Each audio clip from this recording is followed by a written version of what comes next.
ആരാ വരുന്നത്?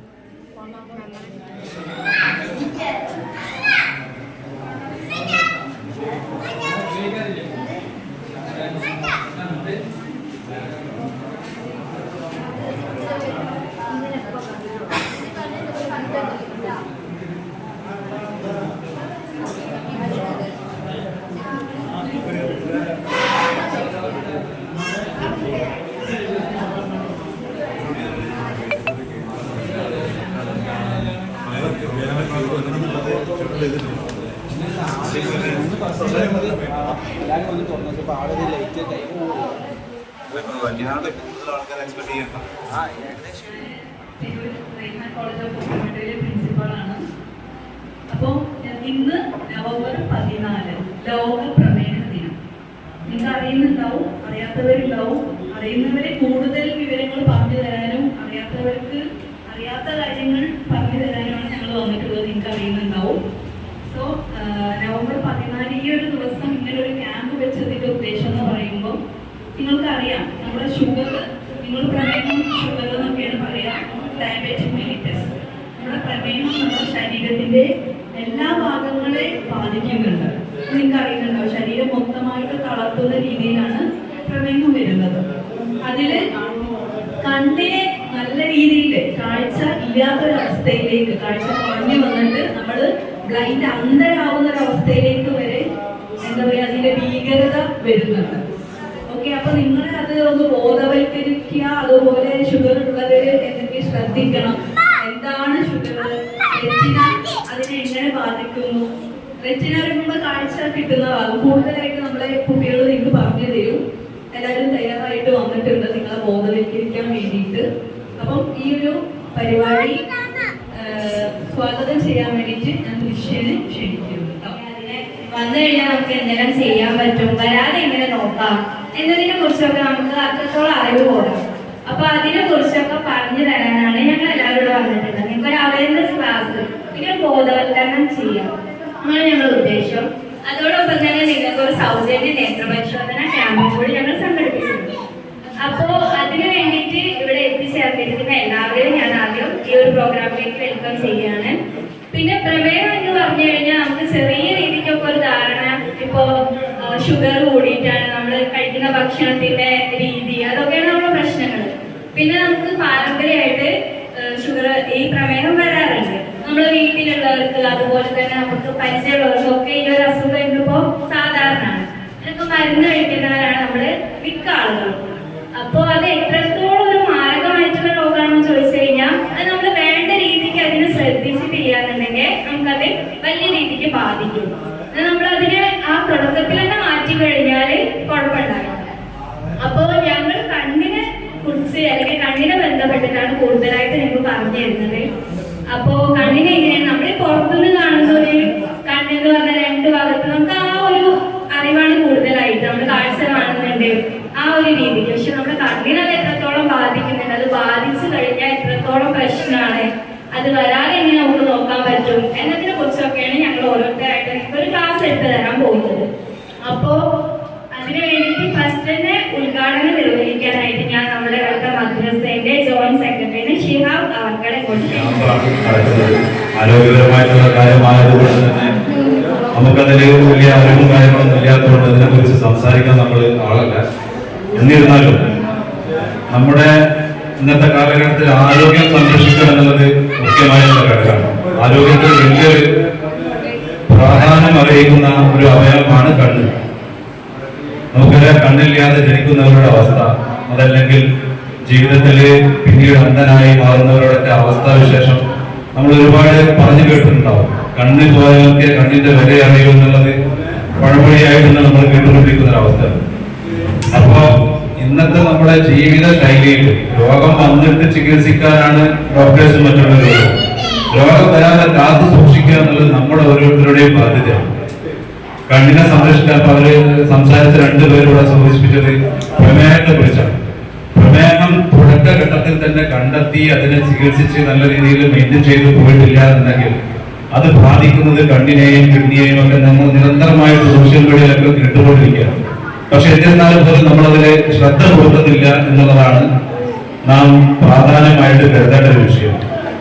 നമ്മളെല്ലാവരും ശ്രദ്ധിക്കൽ വളരെ അനിവാര്യമാണ്. പ്രത്യേകിച്ച് ഇന്നത്തെ കാലഘട്ടം ജീവിതശൈലിയിൽ നമ്മൾ വളരെയധികം മാറ്റങ്ങൾ വന്നുകൊണ്ടിരിക്കുകയാണ്. പഴയ കാലത്തുള്ളവരൊക്കെ നമുക്കറിയാം, ഇന്നും 65-70 വയസ്സായവരൊക്കെ കണ്ണട വെക്കാതെ മുസാഫിർ പോകുന്നത് നമ്മൾ കാണുന്നുണ്ട്. പക്ഷെ നമ്മുടെ ഇന്നത്തെ ഈ ജനറേഷൻ, ഇന്ന് വരുന്ന ഈ പുതിയ ജനറേഷൻ 5ാം ക്ലാസ്സിലും 6ാം ക്ലാസ്സിലൊക്കെ പഠിക്കുന്ന കുട്ടികൾ കണ്ണട വെച്ചിട്ടാണ് വരുന്നത്.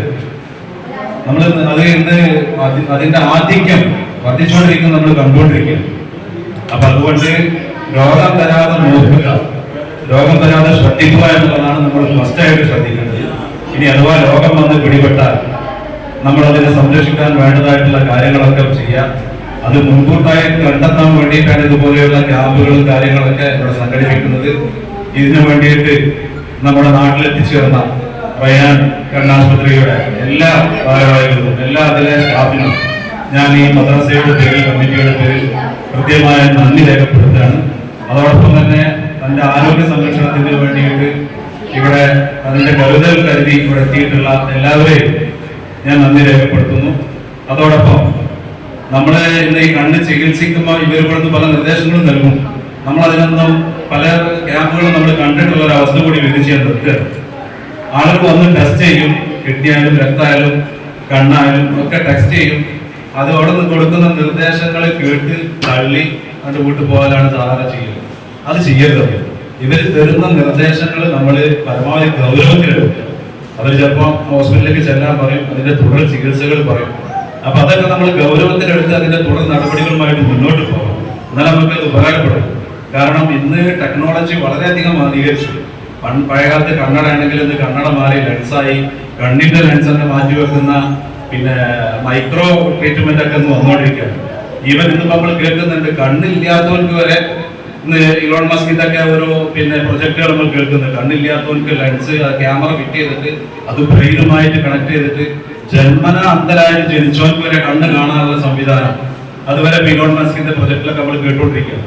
അപ്പൊ അത്രയും അഡ്വാൻസ് ടെക്നോളജി. ഇപ്പൊ നമ്മുടെ രോഗങ്ങള് നമ്മൾ കണ്ടെത്തി പെട്ടെന്ന് ചികിത്സ ചെയ്ത് മാറ്റം വരുത്താൻ നമ്മൾ ഈ ഇവർ തരുന്ന നിർദ്ദേശങ്ങൾ അത് ഗൗരവപൂർവ്വം തുടർ ചികിത്സയുമായിട്ട് മുന്നോട്ട് നീങ്ങണമെന്ന് അപേക്ഷിച്ചുകൊണ്ട് എല്ലാവർക്കും എല്ലാവിധ നല്ല ആരോഗ്യം ആശംസിച്ചുകൊണ്ട് ഈ മഹത്തായ സംരംഭം ഉദ്ഘാടനം ചെയ്ത് അറിയിച്ചുകൊണ്ട് ഞാൻ നിർത്തുന്നു. അസ്സലാമു അലൈക്കും. എല്ലാവർക്കും നമസ്കാരം. സൂചിപ്പിച്ച പോലെ തന്നെ നമ്മുടെ ഈ പ്രമേഹം എന്ന് പറയുന്നത് നമ്മുടെ കണ്ണുകളെയാണ് കൂടുതലായിട്ട് ബാധിക്കുന്നത്. അപ്പൊ കണ്ണിനെ ബാധിച്ചിട്ട് എത്രത്തോളം നമുക്ക് മാരകമായിട്ടുള്ള രോഗങ്ങളിലേക്ക് അത് വഴിമാറുന്നുണ്ടെന്നതിനെ കുറിച്ച് പറയാനായിട്ട് ഞാൻ ഓരോരുത്തരെ വിളിക്കുകയാണ്. അതിൽ ഫസ്റ്റ് ആയിട്ട് നമുക്ക് കണ്ണിന്റെ ഈ പുറമേ കാണുന്ന ഒരു ഭാഗം മാത്രമല്ല, ഉള്ളിലോട്ട് ഒരുപാട് ഭാഗങ്ങളുണ്ട്. അതിന്റെ ഏറ്റവും ഉള്ളിലുള്ള ഞരമ്പുകളെയാണ് ഇത് ബാധിക്കുന്നത്. അപ്പൊ അതിനെ കുറിച്ച് പറയാനായിട്ട് ഞാൻ അസ്ലീനെ ഇങ്ങോട്ട് വിളിക്കുകയാണ്. അവളതിനെ കുറിച്ച് എനിക്കൊന്ന് വ്യക്തമായിട്ട് പറയാം. എൻ്റെ പേര് അസ്ലീന. ഞാൻ Tirur rain college of optometry represent ചെയ്ത് വന്നതാണ്. അപ്പോൾ ഇന്നിപ്പോ ലോക പ്രമേഹത്തിനാണല്ലോ. അപ്പൊ അതിനെ പറ്റിയിട്ടുള്ള കാര്യങ്ങൾ ഇപ്പോൾ ദൃശ്യങ്ങൾക്ക് പറഞ്ഞു തന്നിട്ടുണ്ടാവും. അപ്പൊ ഞാൻ ഇപ്പോൾ പറയാൻ പോകുന്നത് കണ്ണിന്റെ ഏറ്റവും പ്രധാനപ്പെട്ട ഒരു ഭാഗത്തിനെ പറ്റിയിട്ടാണ്. നമ്മുടെ കണ്ണിന്റെ ഏറ്റവും പ്രധാനപ്പെട്ട ഒരു ഭാഗമാണ് റെറ്റിന. ബോഡിയിൽ കാണുന്ന പോലെ തന്നെ നമ്മുടെ ബോഡിയിലുള്ള പോലെ തന്നെ ബോഡിന്റെ അകത്തൊക്കെ ഒരുപാട് അവയവങ്ങൾ ഉണ്ടല്ലോ. അതേപോലെ തന്നെയാണ് കണ്ണിനുള്ളിലേക്ക് ഒരുപാട് അവയവങ്ങളുണ്ട്. അപ്പോ അതിൽ ഏറ്റവും പ്രധാനപ്പെട്ട അവയവമാണ് റെറ്റിന. അപ്പൊ നമ്മളിപ്പോ ഒരു വസ്തുവിനെ കാണുന്നത് എങ്ങനെയാന്ന് വെച്ചാല്, ഇപ്പോ ഒരു വസ്തുവിന്റെ മേലിൽ ലൈറ്റ് അടിക്കുമ്പോഴാണ് നമ്മൾ കാണുന്നത്. അപ്പൊ ആ ലൈറ്റ് വന്നിട്ട് നമ്മുടെ കൃഷ്ണമണിയിലൂടെ ലെൻസിലെത്തും. ലെൻസിന് അത് ചെറു പതിക്കുന്ന ഒരു പാടയാണ് റെറ്റിന. അപ്പോ റെറ്റിനയെ പറ്റി കൂടുതലായിട്ട് മനസ്സിലാക്കണമെന്നുണ്ടെങ്കിൽ നമ്മള് പഴയ ഒരു ക്യാമറ ഉണ്ടല്ലോ, ആ ഒരു ക്യാമറയുമായിട്ട് റെറ്റിനയെ സങ്കല്പിക്കണം. അപ്പോ ക്യാമറയില് ഒരു ഫിലിം ഉണ്ടാവും. ആ ഫിലിമിൽ ചെന്നിട്ട് ലൈറ്റ് ആ ഫിലിമിൽ ചെന്നിട്ട് ക്യാമറയിൽ ലെൻസ് ഉണ്ട്. ലെൻസിലൂടെ ലൈറ്റ് ഫിലിമിൽ ചെന്ന് പതിക്കുമ്പോഴാണ് നമുക്ക് ഒരു ഫോട്ടോ കിട്ടുന്നത്. അതേപോലെ തന്നെയാണ് കണ്ണില് റെറ്റിനയില് കണ്ണിലൂടെ വെളിച്ചം കടന്നു പോയിട്ട് റെറ്റിനയിൽ ചെന്ന് പതിക്കുമ്പോഴാണ് നമുക്ക് ഒരു വസ്തുവിനെ കാണാൻ കഴിയുന്നത്. അപ്പൊ ഈ ക്യാമറയിലെ ഫിലിമിൽ എന്തെങ്കിലും പ്രശ്നങ്ങൾ വന്നാൽ നമുക്ക് ഫോട്ടോ ക്ലിയർ ആയിട്ട് കിട്ടില്ല. അപ്പൊ അതേപോലെ തന്നെയാണ് നമ്മുടെ റെറ്റിനയിലും കണ്ണിന്റെ റെറ്റിനയ്ക്ക് എന്തെങ്കിലും പ്രശ്നങ്ങൾ വന്നാൽ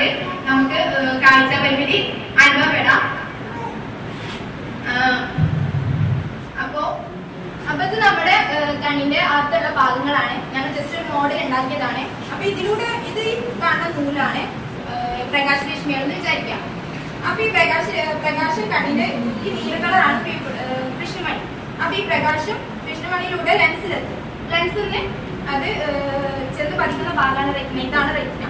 അപ്പൊ ഈ പ്രകാശം കൃഷ്ണമണിയിലൂടെ ലെൻസിലെത്തിയിട്ട് അത് ഇവിടുന്ന് റെറ്റിനയിൽ ചെന്ന് പതിക്കും. ഈ റെറ്റിനയുടെ ഭാഗത്തുള്ള ഞരമ്പുകൾ വഴി നമ്മുടെ തലച്ചോറിൽ അത് എത്തുമ്പോഴാണ് എത്തിയിട്ട് തിരിച്ച് ആ ഞരമ്പ് വഴി വീണ്ടും റെറ്റിനയിലേക്ക് എത്തുമ്പോഴാണ് നമുക്ക് കാഴ്ച കാണാൻ പറ്റുന്നത്. അപ്പൊ ഈ റെറ്റിനയുടെ സെന്റർ ഭാഗത്തുള്ള ഒരു ഭാഗമാണ് മാക്കുല എന്ന് പറയുന്നത്. ആ മാക്കുലയ്ക്ക് എന്തെങ്കിലും പ്രശ്നങ്ങൾ, ആ മാക്കുലയ്ക്ക് റെറ്റിനയ്ക്ക് വരുന്ന ഏതൊരു അസുഖവും മാക്കുലയെ കൂടി ബാധിക്കുമ്പോഴാണ് നമുക്ക് കാഴ്ച പരിമിതി അനുഭവപ്പെടുന്നത്. എൻ്റെ പേര് കസ്തൂര. ഞാൻ റെറ്റിന ഹോസ്പിറ്റലിലെ എന്താണ് പ്രമേഹം? പ്രമേഹം എന്ന് പറഞ്ഞാൽ ശരീരത്തിലെ പാൻക്രിയാസ് എന്നുള്ള ഗ്രന്ഥി ഇൻസുലിൻ ഉൽപ്പാദിപ്പിക്കാത്ത അവസ്ഥയിൽ വരുന്ന ഗ്ലൂക്കോസ്, ശരീരത്തിലുണ്ടാകുന്ന ബ്ലഡിൻ്റെ ഗ്ലൂക്കോസ് ലെവൽ കൂടുക, അതാണ് പ്രമേഹം. അപ്പോൾ സാധാരണയായിട്ട് പ്രമേഹം 2 തരം ആൾക്കാരിലാണ് വരിക. ഒന്ന് കുട്ടികളിലും വരാം, മുതിർന്നവരിലും വരാം. അപ്പോൾ പ്രമേഹം അതിന് ടൈപ്പ് 1, ടൈപ്പ് 2 എന്നുള്ള കാറ്റഗറിയിലാണ് വരുന്നത്. പ്രമേഹത്തിൻ്റെ ലക്ഷണങ്ങൾ സാധാരണയായിട്ട് നമ്മൾ കണ്ടുവരുന്നത് അമിതമായിട്ടുള്ള വണ്ണം, ശരീരത്തിന് ഭയങ്കര തളർച്ച വരും, ക്ഷീണം വരും, മൂത്രശങ്ക വരും. ഇതൊക്കെയാണ് സാധാരണയായിട്ട് പ്രമേഹത്തിൽ വരുന്ന ലക്ഷണങ്ങൾ. അപ്പോൾ ഇത് ഈ പ്രമേഹമൊന്നും ഇല്ലാതിരിക്കാൻ വേണ്ടി നമ്മൾ എന്തെല്ലാം മുൻകരുതലുകൾ എടുക്കാന്ന് പറഞ്ഞാൽ ശരീരത്തിന് നമ്മൾ മാക്സിമം വ്യായാമം കൊടുക്കുക. പിന്നെ നമ്മുടെ ഇപ്പോഴത്തെ ജീവിതശൈലി അതൊക്കെ മാറ്റം വരുത്തി കഴിഞ്ഞാൽ ഭക്ഷണത്തിൻ്റെ ഈ ആരോഗ്യപരമായിട്ടുള്ള പോഷകാഹാരങ്ങൾ കൂടുതൽ ഉൾപ്പെടുത്തിയിട്ടുള്ള ഭക്ഷണങ്ങൾ കഴിച്ചാൽ തന്നെ ഒരു പരിധി വരെ നമുക്ക് പിന്നെ പ്രമേഹം ഇല്ലാതാക്കാൻ ശ്രമിക്കും. കാരണം നമ്മളിപ്പോൾ ഈ കോള, ഈ ഫാസ്റ്റ് ഫുഡ് ഐറ്റംസ്, പിന്നെ സ്മോക്കിംഗ് ആയാലും പിന്നെ അതുപോലെ മദ്യപാനം, അതൊക്കെ കുറച്ച് കഴിഞ്ഞാൽ തന്നെ ഒരു പരിധി വരെ നമുക്ക് ഷുഗർ ഇല്ലാതെ നോക്കാൻ പറ്റും. പിന്നെ ഇതിനെന്ന് പറഞ്ഞു കഴിഞ്ഞാൽ പ്രമേഹം വന്ന രോഗികൾക്ക് കുറച്ച് 3 ടെസ്റ്റ് ഉണ്ട്. ഫസ്റ്റ് വരുന്നതാണ് FBS എന്ന് പറഞ്ഞു കഴിഞ്ഞാൽ ഫാസ്റ്റിംഗ് ബ്ലഡ് ഷുഗറാണ്. അതെന്ന് പറഞ്ഞു കഴിഞ്ഞാൽ നമ്മൾ രാവിലെ എണീറ്റതിന് മുന്നേ 8 മണിക്കൂർ മുന്നേ ഭക്ഷണം കഴിക്കുന്നതിന് മുമ്പ് 8 മണിക്കൂർ മുന്നേ നോക്കുന്ന ഒരു ടെസ്റ്റാണത്. പിന്നീട് വരുന്നതാണ് PPS. അതെന്ന് പറഞ്ഞു കഴിഞ്ഞാൽ ഭക്ഷണം കഴിച്ച് 2 മണിക്കൂർ ശേഷം നോക്കുന്ന ടെസ്റ്റാണ്. പിന്നെ വരുന്നത് ഹീമോഗ്ലോബിൻ A1C, HbA1c എന്ന് പറയും. അതെന്ന് പറഞ്ഞു കഴിഞ്ഞാൽ നമ്മുടെ 3 മാസത്തിലൊരിക്കൽ നമ്മുടെ ശരീരത്തിൽ ഉണ്ടായിട്ടുള്ള ഷുഗറിൻ്റെ അളവ് എത്രത്തോളം നമ്മുടെ ശരീരത്തിൽ ഷുഗർ ഉണ്ടായിട്ടുണ്ടെന്ന് അറിയുന്ന ടെസ്റ്റാണത്. അപ്പോൾ ഇതും 3മാണ് നമ്മൾ സാധാരണയായിട്ട് ചെയ്ത് വരാറ്. ഇനി അത് എത്രത്തോളം നമ്മുടെ ശരീരത്തിലുള്ള ഓരോ ഭാഗങ്ങളിലും ഈ ഷുഗർ വരും. അപ്പോൾ കൂടുതലായിട്ട് നമ്മുടെ കണ്ണിൽ വരുന്നത് എങ്ങനെയാണെന്ന് പറയാൻ വേണ്ടിയിട്ട് ഞാൻ റെറ്റിന കോളേജ് തിരുവല്ല സ്റ്റുഡൻ്റാണ്. ഇപ്പോൾ പറഞ്ഞു റെറ്റിന എന്താന്ന് പറഞ്ഞു, ഷുഗർ എന്താന്ന് പറഞ്ഞു. ഈ റെറ്റിനും ഷുഗറും കൂടി എന്താ ബന്ധമെന്നാണ് നമ്മുടെ കണ്ണൊക്കെ നമ്മൾ പുറത്ത് കാണുന്നുണ്ട്. പക്ഷെ ഇത് മാത്രമല്ല കണ്ണ്, ഇതിൻ്റെ ഉള്ളിൽ കുറേ ഘടനകൾ വരുന്നുണ്ട്. തലച്ചോറ് വരെ ഇതിൻ്റെ ഓരോരോ 3 പാളികളായിട്ടാണ് നമ്മൾ കണ്ണ് കിടക്കുന്നത്. നമ്മൾ പുറത്ത് കാണുന്നത് വെറും ഒരു കണ്ണിനൊരു സംരക്ഷണം കൊടുക്കുന്നത് മാത്രമാണ്. അതിനുള്ളിൽ പലതും കാഴ്ച സാധ്യമാണെന്നാണ് റെറ്റിന പറഞ്ഞത്. അങ്ങനെ 3 പാളികളായിട്ടുണ്ട്. അതിൽ ലാസ്റ്റത്തെ പാളിയാണ് റെറ്റിന എന്ന് പറയുന്നത്. ഈ റെറ്റിന അത് ഞരമ്പാണ്, നമ്മുടെ കണ്ണിന്റെ ഞരമ്പാണ് പറഞ്ഞത്. അപ്പൊ ഈ റെറ്റിനയ്ക്ക് ഈ പറഞ്ഞല്ലോ ലൈബ്രറീസ് പ്രകാശരശ്മികൾ വന്നിട്ട് അതൊരു ക്യാമറ പോലെയാണ് ആക്ട് ചെയ്യുന്നത്. ക്യാമറ പോലെ അത് നിന്നിട്ട് അതിക്ക് വരുന്ന ഇതാണ് ചിത്രങ്ങളാണ് നമുക്ക് കാണാൻ പറ്റുന്നത്. അപ്പൊ നമുക്കൊരു ഷുഗർ വരുന്നു. ഈ ഷുഗർ വന്നാൽ അതെങ്ങനെ കണ്ണിനെ ബാധിക്കുന്നുള്ളതാണ്. ഈ ഷുഗർ വന്നാൽ എന്താണ് അവസ്ഥ? എന്താണ്? ഗ്ലൂക്കോസിന്റെ അളവ് കൂടുക, ഇൻസുലിന്റെ അളവ് കുറയുക. അതായത് ഇതിങ്ങനെ കൂടുമ്പോൾ നമ്മുടെ കണ്ണിൽ ഇങ്ങനെ ഇങ്ങനെ അടിഞ്ഞു കൂടും. കണ്ണിലെ ഇൻസുലിൻ ഇങ്ങനെ അടിഞ്ഞു കൂടിയിട്ട് നമ്മുടെ ഈ ഞരമ്പിന്റെ അടുത്ത് തന്നെ രക്തക്കുഴലുകളുണ്ട്. രക്തക്കുഴലുകളുടെ ഇത് ഇങ്ങനെ അടിഞ്ഞു ചെയ്യും. അടിഞ്ഞു കൂടിയിട്ട് അതിലേക്ക് ഓക്സിജൻ കൊടുക്കുന്നുണ്ടാവും. ഈ എല്ലാ രക്തക്കുഴലും ഓക്സിജൻ ഉണ്ടാവും. ഓക്സിജന്റെ അളവ് കുറയും. അപ്പൊ ഒരു ഓക്സിജൻ കിട്ടാൻ വേണ്ടിയിട്ട് രക്തക്കുഴലുകൾ ഇങ്ങനെ വലുതാവാൻ തുടങ്ങും. അപ്പൊ അവിടെ വീക്കം വരും. അതാണ് ഫസ്റ്റ് സ്റ്റേജ് കണ്ണിനെ ബാധിക്കുന്നത്. ഈ വീക്കം വന്നാല് ആദ്യം നമുക്ക് മരുന്നൊക്കെ കഴിച്ച വീക്കം വരും. അത് നമ്മൾ നോക്കൂല, കാരണം ചെറുതായിട്ട് ബുദ്ധിമുട്ടേ ഉണ്ടാവുള്ളൂ. പിന്നെ അടുത്ത സ്റ്റേജ് ആകുമ്പോൾ ഈ രക്തക്കുഴൽ ഇങ്ങനെ പോയിട്ട് ഇങ്ങനെ ആവുമ്പോൾ ഓക്സിജൻ കിട്ടാത്ത അവസ്ഥ വരുമ്പോൾ നമ്മുടെ ശരീരം നമുക്ക് എന്ത് വന്നാലും നമ്മൾ പ്രതികരിക്കണേ ശരീരത്തിന്റെ ഉള്ളിൽ കുറെ പ്രതികരണങ്ങൾ നടത്തുന്നു. അപ്പൊ അവർ പുതിയ രക്തക്കുഴലോട് ഉണ്ടാകും. നമ്മുടെ ശരീരം നമ്മൾ ചെയ്യാത്തതിന് ഓരോന്ന് കുറച്ചൊക്കെ പ്രതിരോധം ഉണ്ടാവും. അപ്പൊ ഈ രക്തക്കുഴലുകൾ പുതിയത് വരുമ്പോൾ അത് ആദ്യത്തെ അത്ര പവർ ഉള്ളതാവില്ല. അപ്പോഴത്തെ നമ്മൾ ഷുഗർ നോക്കണില്ല, കൺട്രോൾ ചെയ്യുന്നില്ല, പിന്നെ ഷുഗർ കൂടുകയാണ്. അപ്പൊ ഈ പുതിയ ഉണ്ടായ രക്തക്കൊല്ലം നമ്മൾ തുമ്മുക ചുമക്കുക ചെയ്യുമ്പോൾ അത് കൊടുക്കും. അത് സെക്കൻഡ് സ്റ്റേജ്. ആ സ്റ്റേജില് കണ്ണിന്റെ ഉള്ളിൽ ബ്ലഡ് വരാൻ തുടങ്ങും. അപ്പൊ പിന്നെ കാഴ്ച ഈ പകുതി ഉള്ളത് ഏകദേശം മുക്കാലും മാതിരിയായി. അപ്പോഴും നമ്മൾ ചിലപ്പോ ചെല്ലുമ്പോഴോ ഇഞ്ചക്ഷൻ വരും. അപ്പൊ ഈ രക്തം ഇങ്ങനെ കണ്ണിൽ നിന്നായിരുന്ന അവസ്ഥ, തലച്ചോറിന്റെ അവിടെ ഞരമ്പിന്റെ അവിടെ കെട്ടി കിടന്ന കാഴ്ച ഉണ്ടാവും. അത് നമ്മൾ ഇഞ്ചക്ഷൻ ഒക്കെ ചെയ്യുമെന്ന് പറയും. പിന്നെ അതും നമ്മൾ ശ്രദ്ധിച്ചില്ല, നമുക്ക് കാഴ്ച ഇങ്ങനെ നോക്കുകയാണെന്നുണ്ടെങ്കിൽ പിന്നെ ലാസ്റ്റ് മുഴുവൻ കൊടുക്കും. എന്താന്ന് പറഞ്ഞിട്ടുണ്ടെന്ന് വെച്ചാല് പ്രമേഹം ഉള്ളവര് കണ്ണ് എന്തായാലും ഒരു വർഷത്തിൽ ഒരിക്കലെങ്കിലും മരുന്ന് ഒഴിച്ച് ടെസ്റ്റ് ചെയ്ത് നിർബന്ധമാണ്. ഇയാന്നുണ്ടെങ്കിൽ ഇങ്ങനെ ഓരോ സ്റ്റേജ് നമ്മൾ കാഴ്ച താകുമ്പോ എന്തെങ്കിലും കണ്ണടയൊക്കെ എന്തെങ്കിലുമൊക്കെ ചെയ്യും. നിർബന്ധമായിട്ടും ചെയ്യേണ്ട കാര്യമാണ്. ഒരു വർഷത്തിൽ ഒരിക്കലെങ്കിലും പ്രമേഹ രോഗികളെ മരുന്ന് ഒഴിച്ചിട്ട് നമ്മളെ ഈ കൃഷ്ണമണി വികസിപ്പിക്കുകയാണ് ചെയ്യാം. മരുന്ന് ഒഴിക്കുക നമ്മൾ പറയുമ്പോ ഇപ്പൊ 3/4 മണിക്കൂർ ഇരിക്കണം, 4 മണിക്കൂറിന് കണ്ണിന് മങ്ങിച്ച് വരുന്ന പറയുമ്പോൾ നമ്മളൊരു ഇത് പറയും ബുദ്ധിമുട്ടാണ്. പക്ഷെ അങ്ങനെ ഒരിക്കലും പ്രമേഹ രോഗികള് ഒരു ഇത് വിചാരിക്കരുത്, ഒരു ഉപേക്ഷ വെക്കരുത് ഈ കാര്യത്തില്. കാരണം എത്രത്തോളം നമ്മളിത് അത്രയും അപകടകരമായ ഒരു കാര്യമാണ് ഈ കണ്ണും പ്രമേഹം കൂടി ഉള്ളത്. ഇത് ആർക്കൊക്കെ വരികയെന്ന് വെച്ചപ്പോ ഷുഗർ വരുന്നവരെല്ലാവർക്കും ഇപ്പൊ ഈ ഡയബറ്റിക് റെറ്റിനോപ്പതി എന്നാണ്. ഇപ്പൊ ഞാനത് പറഞ്ഞൊക്കെ ആ പേര് ഇപ്പൊ ഒരു ഇതാവണമെന്നില്ല, ഞാൻ പറയും. ഈ വരുന്ന ഒരു കണ്ടീഷനാണ് ഡയബറ്റിക് റെറ്റിനോപ്പതി എന്ന് പറഞ്ഞത്. അപ്പൊ ഷുഗർ ഉള്ള എല്ലാവർക്കും ഇപ്പൊ ഡയബറ്റിക് റെറ്റിനോപ്പതിന് വരുന്നതല്ല ഞാൻ പറയുന്നത്. ഒരു 10 കൊല്ലത്തിൽ കൂടുതലായിട്ട് ഷുഗർ ഉള്ള ആൾക്കാരുണ്ടാവില്ല, അവർക്ക് എന്തായാലും ഇതിന്റെ സ്റ്റേജസ് തുടങ്ങിയിട്ടുണ്ടാവും. അത് ഉറപ്പാണ്. 10 കൊല്ലത്തിൽ കൂടുതലായിട്ട് ഷുഗർ ഉള്ള ആൾക്കാർ നിർബന്ധമായിട്ടും ഇത് ചെക്ക് ചെയ്ത് നിർബന്ധമാണ്. കാരണം എന്താ വെച്ചാൽ തുടങ്ങിയിട്ടുണ്ടാവുന്ന ഉറപ്പാണ്. കാരണം അത്രയും കാലപ്പഴക്കം ചെന്ന ഷുഗറാണ് ശരീരത്തിലുള്ളത്. പിന്നെ വരും ഗർഭിണികൾക്ക് ഷുഗർ വരുന്നത്. അത് പറയും ചിലപ്പോ ഡെലിവറി കഴിഞ്ഞാൽ മാറും. അവരും ഒന്ന് ടെസ്റ്റ് ചെയ്യണം നല്ലതാണ്. കാരണം അവർക്കും ഈ ഡയബറ്റിക് റെറ്റിനോപ്പതി വരാനുള്ള ചാൻസ് ഉണ്ട്. പിന്നെ ഇതാണ് ഒന്നാമത് നമ്മൾ ഷുഗർ കൺട്രോൾ ചെയ്ത് പോകണം. ഇതിലൊന്നും പേടിക്കാനില്ല. 10 കൊല്ലമായിട്ടുണ്ടെങ്കിൽ അത് നോർമൽ ആവും. ഈ 10 കൊല്ലമാകുമ്പോഴാണ് ഈ പറഞ്ഞ ഫസ്റ്റ് സ്റ്റേജ് വരിക. പിന്നെ ഒരു 15-20 ആകുമ്പോൾ കണ്ണ് മുഴുവൻ പോയിട്ടുണ്ടാവും. കാരണം ഞരമ്പ് മൊത്തം പോയിട്ടുണ്ടാവും. ഇതാണ് ആദ്യം ഒരു വീക്കാണ് വരിക. ഈ വീക്ക് നമ്മൾ മരുന്ന് കൊടുത്താൽ ചിലപ്പോൾ നമ്മളിപ്പോ നീരർക്കത്തിന് മരുന്ന് കൊടുക്കുന്നില്ലേ, അതേപോലെ ആ നീർക്കെട്ട് പോകും. പിന്നെ അത് കഴിഞ്ഞാൽ പിന്നെ പുതിയ ബ്ലഡ് വെസൽസ് ഒക്കെ ഉണ്ടാവാൻ തുടങ്ങി, രക്തക്കൊഴലുകളൊക്കെ ഉണ്ടാവാൻ തുടങ്ങി. അപ്പൊ ഇഞ്ചക്ഷൻ വെക്കും, ആന്റിബയോട്ടിക്സ് എന്നൊക്കെ പറയും. ഈ ഇഞ്ചക്ഷൻ വെച്ചാൽ ആ രക്തമൊക്കെ രക്തം അവിടെ പൊട്ടിപ്പോകുന്നൊക്കെ അതൊക്കെ വലിച്ചെടുക്കുകയൊക്കെ ചെയ്യും. പിന്നെ ലാസ്റ്റ് ആയിട്ടുണ്ടാവും ഈ ഞരമ്പ് പൊട്ടിപ്പോരും. പൊട്ടിപ്പോകുന്ന ഒന്നും ചെയ്യാൻ പറ്റില്ല. പിന്നെ പറയും എങ്ങനെ ഈ റെറ്റിന അവിടെ വെച്ച് പിടിപ്പിക്കാൻ ചെറിയ സർജറികളൊക്കെ ഉണ്ട്. പക്ഷെ എന്നാലും നമുക്ക് വെളിച്ചം അവിടെ ഉണ്ട് എന്നേ മനസ്സിലാവുള്ളൂ, അല്ലാതെ കാഴ്ച ഉണ്ടാവില്ല. ഇത് എന്തായാലും ഇതിനൊരു പരിഹാരം എന്ന് പറഞ്ഞാൽ കണ്ണ് ടെസ്റ്റ് ചെയ്യുക, അതിന് ട്രീറ്റ്മെന്റ് എടുക്കുക, അത് ഷുഗർ കൺട്രോൾ ചെയ്യുക. അതിന്റെ മെയിൻ ഷുഗർ കൺട്രോൾ ചെയ്യുക. ഷുഗർ ഉള്ളവരെ അറിയാം, ഷുഗർ ഉള്ളവർക്ക് മധുരത്തിനോടാവും കൂടുതൽ താല്പര്യം ഉണ്ടാവുക. പക്ഷെ നമ്മൾ കൺട്രോൾ ചെയ്യണം. പിന്നെ ഒരു വർഷത്തിൽ ഒരിക്കലെങ്കിലും ഷുഗർ ഉള്ള ആൾക്കാര് മരുന്ന് ഒഴിച്ച് കണ്ണ് ടെസ്റ്റ് ചെയ്ത് നിർബന്ധമാണ്. ഇതാണ് ഡയബറ്റിക് റെറ്റിനോപ്പതി എന്ന് പറഞ്ഞത്. നമ്മൾ കണ്ണും ഷുഗർ കൂടിയുള്ള ബന്ധമാണ് ഞാൻ ഈ പറഞ്ഞത്. എന്തായാലും ഈ ഒരു കാര്യത്തിൽ നിങ്ങൾ ആദ്യം ഷുഗർ ഉള്ള ആൾക്കാർ ഉപേക്ഷ വെക്കരുത്. കണ്ണിൽ മരുന്ന് ഒഴിച്ച് ടെസ്റ്റ് ചെയ്യണം. സമയം ഒക്കെ ഒരു ഇതാണ്, പക്ഷെ ഇത് ഇത്രയും സീരിയസ് ആയ ഒരു കാര്യമായതുകൊണ്ടാണ് ലോക പ്രമേഹ ദിനത്തിൽ കണ്ണിന്റെ ആൾക്കാർക്ക് എന്താ ഒരു ഇത് എന്നുള്ളത് ഇതാണ് സംഭവം. കാരണം അത്രയും സിവിയർ ആയിട്ടുള്ള ഒരു കണ്ടീഷനാണ് ഡയബറ്റിക് റെറ്റിനോപ്പതി. കാഴ്ച പോയ പിന്നെ എന്താണ് അതാണ് പറഞ്ഞത്. മരുന്ന് ഒഴിച്ച് ടെസ്റ്റ് ചെയ്യുക. അതാവുമ്പോൾ ചെക്ക് ചെയ്യുമ്പോൾ നമുക്കത് അറിയാൻ പറ്റും കണ്ണിൽ വരുന്ന ഷുഗറിന്റെ മാറ്റങ്ങൾ. ഇത്രയുള്ളൂ അടുത്ത് പറയാൻ വേണ്ടിയിട്ട് ഞാൻ റാഹിബാണ്. എന്റെ പേര് റാഹിബാശ്ശേരി. ഞങ്ങൾ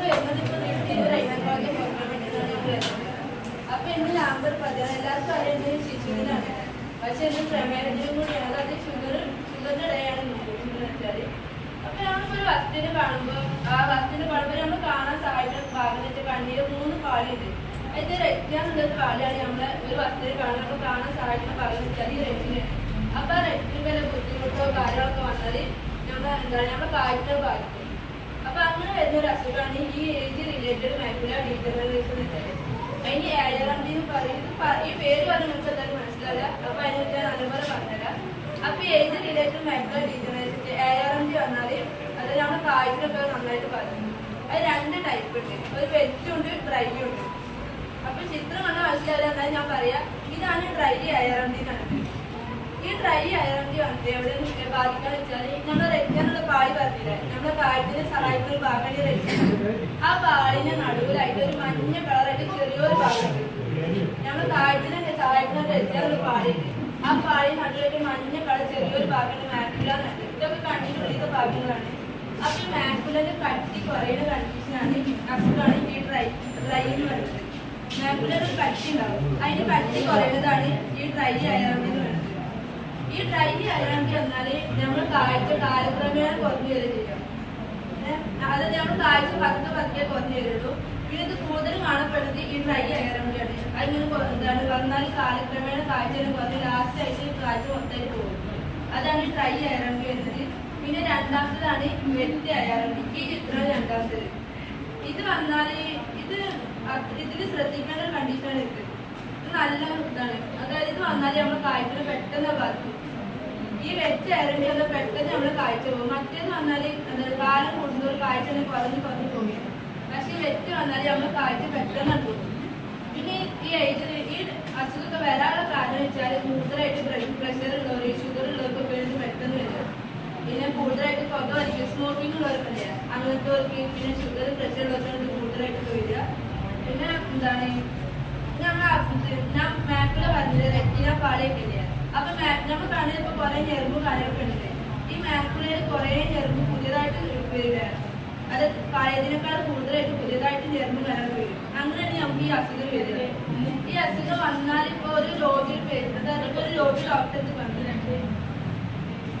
അതായത് രോഗി ഡോക്ടർക്ക് വന്നാല് എന്താണ് കംപ്ലൈന്റ് പറയാൻ വെച്ചാല് ഈ TV കാണുമ്പോ, പിന്നെ അവിടെ എന്തെങ്കിലും വായിക്കുമ്പോൾ അങ്ങനെയൊക്കെ കാണുമ്പോ ചുറ്റിനും കാണുന്നുണ്ട്, പക്ഷെ നടുവിന് എന്തോ കറുപ്പ് കളറായിട്ട് കാണപ്പെടുക. അങ്ങനെ നമ്മൾ ഡോക്ടർ പോയി പറയുന്നത് നമ്മളിപ്പോ ഒരു എന്തോ ഇപ്പൊ നേരെ നോക്കുമ്പോ ആ സ്ഥലം തന്നെ വളഞ്ഞു തിരിഞ്ഞിട്ടാണ് കാണപ്പെടുക. പിന്നെ അവിടെ എന്തൊക്കെയാണ് കറുപ്പ് കളറ് കാണാത്ത പോലെ അങ്ങനെയൊക്കെ ഒരു പേഷ്യന്റ് നമ്മള് രോഗിയോട് ഡോക്ടറോട് വന്ന് പറയാം. അപ്പൊ ഞങ്ങൾക്ക് മനസ്സിലാവുന്നത് ഈ കണ്ടീഷനാണ്. കാരണം നടുവിന് ബാധിക്കുക വെച്ചാൽ ഈ റെറ്റിന എന്നുള്ള പാളി, ആ പാളിന്റെ നടുവിലാണ് മാക്കുല എന്ന സ്ഥലം. അപ്പൊ അതിന് ബാധിക്കുന്നതാണ് നമുക്ക് നടുവിലുള്ള കാഴ്ച കിട്ടില്ല. അപ്പൊ ഈ അസുഖം വന്നാൽ കാരണം അവിടെ ബ്ലാക്ക് കളറായിട്ടാണ് കാണപ്പെടുക. പിന്നെ അത് എന്താണ് ഞങ്ങളിപ്പോ നമ്മുടെ കാഴ്ചനെ ബാധിക്കുന്നില്ല. അപ്പൊ ഈ കാഴ്ചനൊക്കെ വായിച്ചാൽ നമ്മളെ കാര്യം ചെയ്ത് നമ്മൾ മറ്റുള്ളവരെ ആശ്രയിക്കേണ്ടി വരും. അപ്പൊ അതിനേക്കാൾ നല്ലത് നമ്മുടെ ആരോഗ്യം എപ്പോഴും നോക്കുക. അതായത് ഷുഗർ പ്രഷറൊക്കെ ഉണ്ടെങ്കിൽ അതായത് ഓരോ വർഷത്തിലൊക്കെ നമ്മൾ ചെക്ക് ചെയ്യാം. പിന്നെ കണ്ണിന്റെ ഡോക്ടറെ കാണിക്കുക, അങ്ങനെയൊക്കെ ചെയ്തിട്ട്. പിന്നെ ഇത് എങ്ങനെ നമ്മൾ ഈ അസുഖം എങ്ങനെ കണ്ടുപിടിക്കുക, പിന്നെ അത് ഞങ്ങളെ പരിഹരിക്കാനൊക്കെ ക്ലാസ് നടക്കുന്നത്. അപ്പൊ ഈ അസുഖം വന്നാൽ നമ്മൾ കാഴ്ച നല്ല ബാധിക്കും. അപ്പൊ നമ്മൾ പ്രഷറും ഷുഗറൊക്കെ നല്ല കൺട്രോൾ ചെയ്യാം. ഇപ്പോ ഇതൊക്കെ പറഞ്ഞല്ലോ, റാണിക്ക് മുഷിലായിട്ട് പറഞ്ഞു എങ്ങനെയാണ് പ്രഷർ പ്രമേയം നമ്മുടെ കണ്ണിനെ ബാധിച്ചാണ് അവർ പറഞ്ഞത്. അപ്പൊ ഏറെക്കുറെ എനിക്ക് മനസ്സിലായിട്ടുണ്ടാവും അല്ലേ? മനസ്സിലായില്ലേ? അപ്പോ ഇത് നമുക്ക് ഉണ്ടായി നമ്മൾ എങ്ങനെ അറിയും? നമുക്ക് അറിയില്ല നമ്മുടെ കണ്ണിന് പ്രമേയം നമ്മുടെ കണ്ണിനെ ബാധിച്ചിട്ടോ ഇല്ല, നമുക്ക് അറിയില്ല.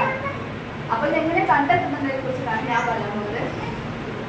അപ്പൊ ഇത് മെയിനായിട്ട് നമുക്ക് കണ്ണ് പരിശോധിച്ചാൽ മാത്രം നമുക്ക് കണ്ണിനെ എത്രത്തോളം ഇത് ബാധിച്ചിട്ടുണ്ട് കണ്ണ് പരിശോധിച്ചാൽ നമുക്ക് അറിയാൻ കഴിയും. അതിനകത്ത് നേരത്തെ പറഞ്ഞത് കണ്ടൊരു മരുന്ന് ഇരിക്കുന്നത് പറഞ്ഞു. ആ കണ്ണ് മരുന്ന് ഇരിച്ചു കഴിഞ്ഞാൽ നമ്മുടെ കൃഷ്ണമണി വികസിക്കും. ആ കൃഷ്ണമണി വികസിച്ച് നമുക്ക് അതിൽ കൂടെ നോക്കിയാൽ നമുക്ക് നമ്മളെ രക്തക്കുഴലും കാര്യങ്ങളൊക്കെ കാണാം. അതിലെന്തെങ്കിലും പറ്റിക്കണോ അല്ലെങ്കിൽ നെറ്റുണ്ടോ ഇത് നമുക്ക് അതിൽ കൂടെ കാണാൻ കഴിയും. അത് നമ്മൾ മെയിനായിട്ട് രണ്ട് ടെസ്റ്റാണ് നടത്തിയിട്ടുള്ളത്. ഒന്ന് ആൻജിയോഗ്രാഫി നടത്തുന്ന ടെസ്റ്റ്, പിന്നെ മറ്റൊരാണ് OCT നടത്തുന്ന ടെസ്റ്റ്. ഈ OCT വെച്ചാൽ ഒപ്റ്റിക്കൽ കോറോമറ്റോമി നമുക്കറിയാം. അതെന്താണെന്ന് വെച്ചാൽ നമ്മളെ നേരത്തെ പറഞ്ഞ കാഴ്ചക്ക് അധികമായിട്ട് നമുക്ക് സഹായിക്കുന്ന റെറ്റിന നല്ലൊരു ഭാഗമാണ്. അകത്തെ ഒരു പാടിയാണ് ആ റെറ്റിനയുടെ നടുവിലൊരു ഭാഗം മാക്കുലാന്ന് പറയുന്നത്. ആ മാക്കുല നമുക്ക് മെയിനായിട്ട് നമ്മുടെ മെയിനായിട്ട് മാക്കുലയിൽ കൂടെ നമ്മളെ നല്ല മാക്കുലയിൽ പഠിച്ചിട്ട് കറക്റ്റായിട്ട് നമുക്ക് കാഴ്ച കൊടുക്കും. അപ്പോൾ ആ മാക്കുലയിൽ വല്ല നീർക്കെട്ടോ കാര്യങ്ങളോ ഉണ്ടെങ്കിൽ അത് നമുക്ക് ഈ OCT സ്കാനിൽ കൂടെ നമുക്ക് മനസ്സിലാക്കാൻ പറ്റും.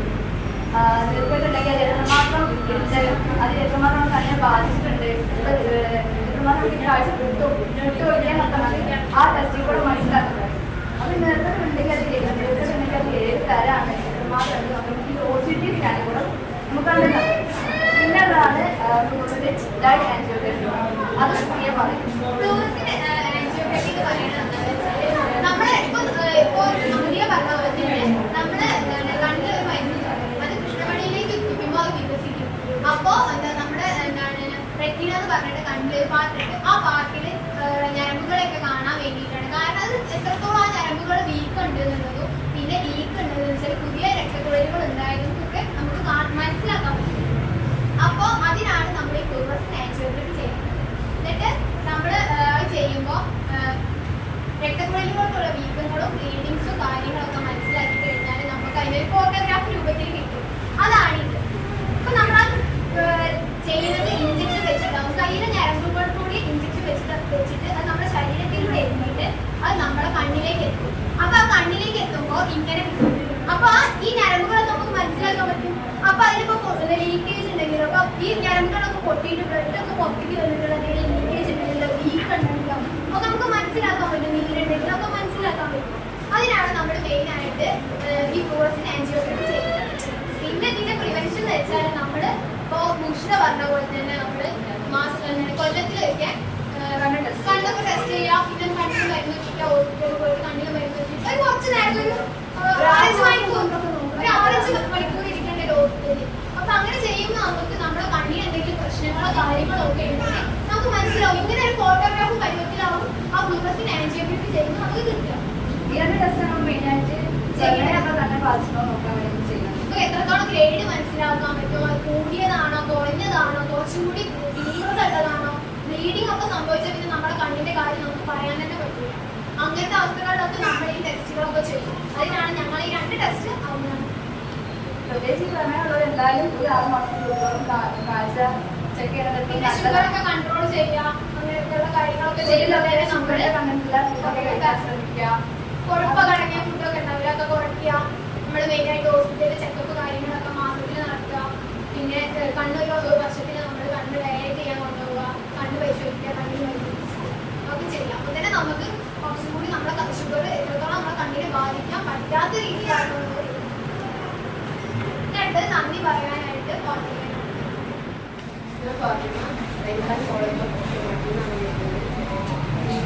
ഈ ബോധവൽക്കരണ പ്രാധാന്യം തന്നെ പ്രയോജനപ്പെടുന്നത്.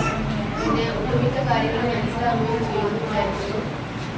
പിന്നെ ഇവിടെ സഹകരിച്ച നിങ്ങളോടും പിന്നെ മദ്രസ കമ്മിറ്റിയോടും എൻ്റെയും ഗ്രൂപ്പിൻ്റെയും പേരിൽ നന്ദി അറിയിക്കുന്നു. ബോധവൽക്കരണ ക്ലാസ്സുകളാണ്.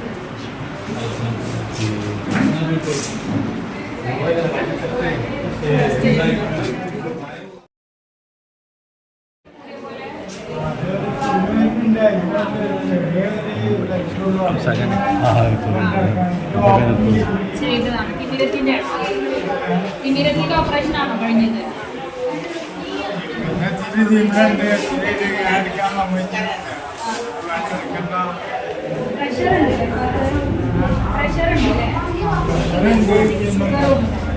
അതുകൊണ്ടാണ് ഈ അത് നമ്മുടെ ഇപ്പം പ്രഷർ കൂടിക്കഴിഞ്ഞാലേ നമ്മൾ കുട്ടികൾ പറഞ്ഞിരുന്നില്ലേ ഞരമ്പിലൊക്കെ ബുദ്ധിമുട്ട് വരും. അപ്പൊ നമ്മള് 6 മാസം കൂടുമ്പോഴെങ്കിലും ഒരു വട്ടെങ്കിലും കണ്ണ് ടെസ്റ്റ് ചെയ്യും. ലാസ്റ്റ് എന്താ ടെസ്റ്റ് ചെയ്തത് കണ്ണ് ചെക്ക് ചെയ്തതാ കണ്ണ്.